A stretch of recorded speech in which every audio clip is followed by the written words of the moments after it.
Hi, James. Thanks for speaking to us today. Do you want to tell me a bit about your show and what the impact of sharing your story has on your mental health?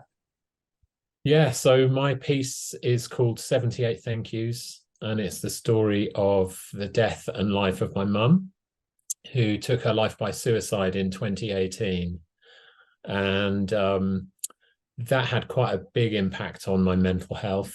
Yeah, I felt all the things I guess most people would feel. I felt distraught. I felt guilty. I felt angry sometimes.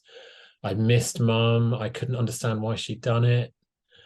Um, and I found that well, one of the first things that happened was that I started thinking of things to thank mum for. And that's how I got to 78 of the thank yous eventually, one for every year of her life.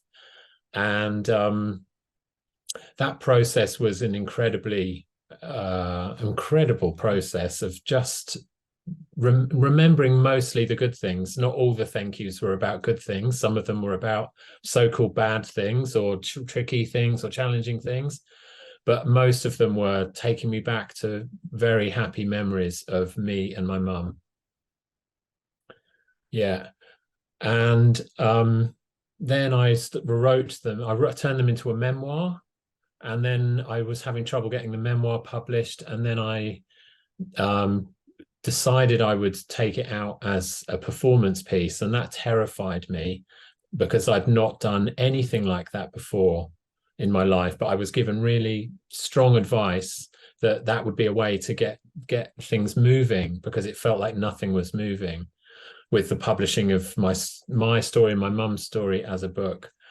And since I started performing it, first I started reading it to people, and then I developed it into a performance piece.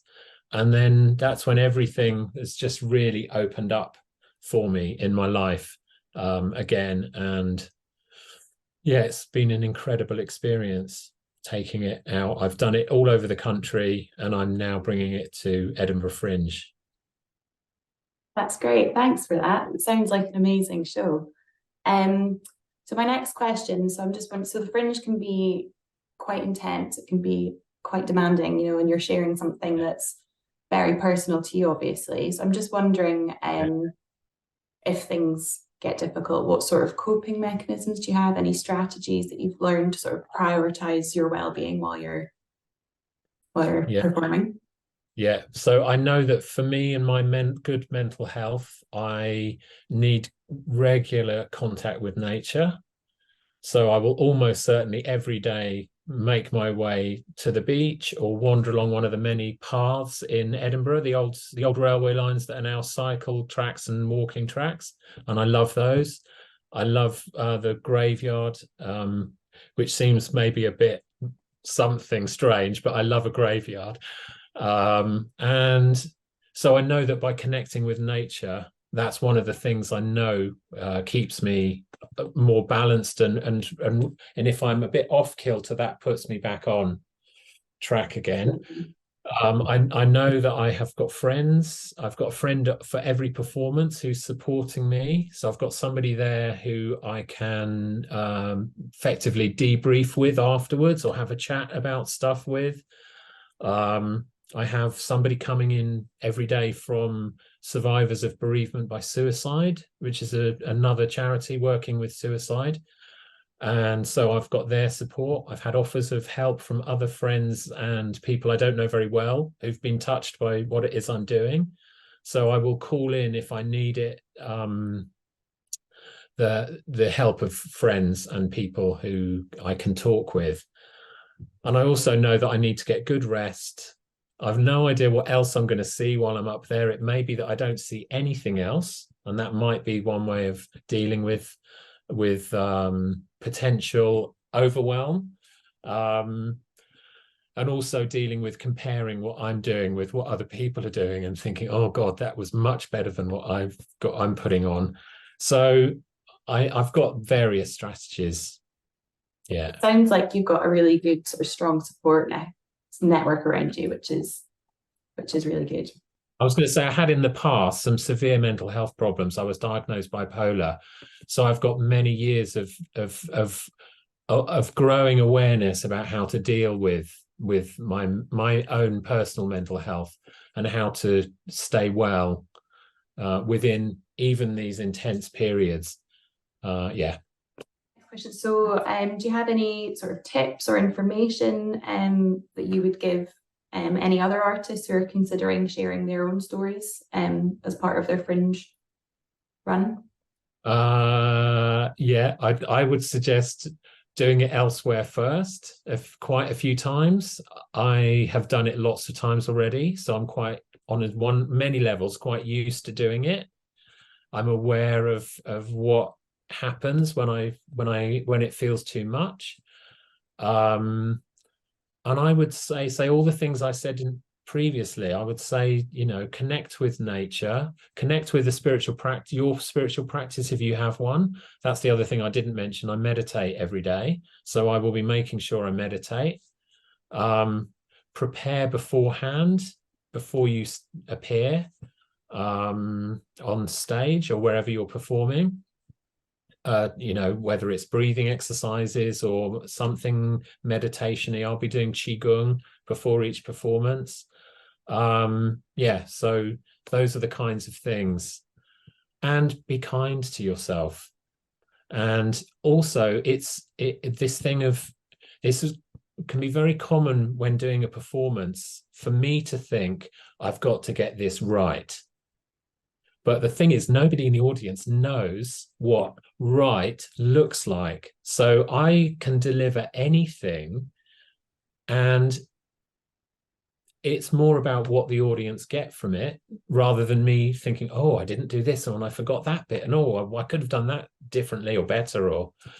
So yeah, those are the kinds of things I would recommend to other people who are it's a really big step to share a personal story with other people. But the other thing that I know that happens when I do this is what the people in the audience get from what it is that I'm performing. And I know that suicide is one of the least talked about and most shame-filled areas in any of our lives. And so to be able to show people, to demonstrate what's possible with suicide and to encourage other people that they might find their own way of working through their grief and their hardship and their struggles, and that it can be done with grace and with humor and with love. Yeah. Oh, thanks very much. I guess, is there anything else you think is worth mentioning? Anything else you'd like to get out there? I would just like other people to know, if they've got even this shred of something about wanting to turn what can be the most terrible thing that has happened in someone's life, if they can bring art into it some way, if the transformational potential is incredible. And my life has changed completely since I started taking this work out, and all sorts of things have happened that I never thought would happen. I could never have known that certain things and certain people would come into my life. And in a sense, it's one of the things I thank my mum for taking her own life. One of the things that has happened is that mine has completely blossomed. And I know that's not going to be everybody's story. But just to let people know that that's what might happen if you just take that really courageous step of getting out there and putting it out into the world somehow. Find your own way to do this. That would be my advice to others who might be in a similar situation. Wow, thanks for sharing that. That's really powerful. Oh, it was such a pleasure, Anna. Really is. Thank you for taking the time, making the time. No, my pleasure. No problem at all. Hopefully get down to see your show. It sounds amazing. I hope so. Really powerful. Yeah. Are you doing a sort of a full run, or how many shows have you got? I'm doing a run of 5. Maybe I should have said that as well. I knew I couldn't do a full run. That would have been way too much for me. Yeah. So absolutely. that's another piece of advice.